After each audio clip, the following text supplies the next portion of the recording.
the opposite of the Fed having less powers, that the government is proposing that the Fed will have the authority to bypass Congress and bail out virtually any entity that deems to pose a systemic risk.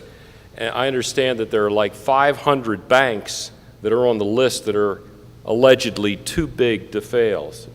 Somebody want to comment on that?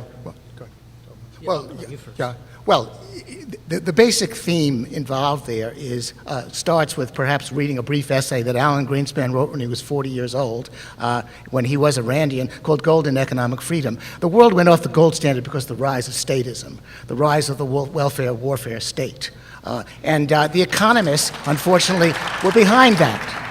The trajectory of Greenspan's career is really the whole story. He caught Potomac fever at the age of 48, and he himself became a statist. It's great fun running the Federal Reserve. The Federal Reserve gives the economists a seat at the tables of power. They know they don't have to be just economists and journalists. They can actually call the shots. It's very heady. It's very invigorating. But beyond that, what is happening right now politically? The Obama administration, Obamonomics, is basically stealing the country from the American people, and it's doing it through the printing of money.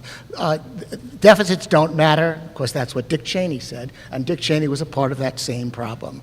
Deficits don't matter. We can print the money. We don't have to ask the people to pay for it in taxes. We can simply print it, impose it on them, arrogate the resources to ourselves, and then we don't have to worry. That's the nature of why this is all about politics. And indeed, Alan Greenspan wrote about that very, very succinctly in Gold and Economic Freedom. That's John? what it's all about. Gene and I agree on many of the things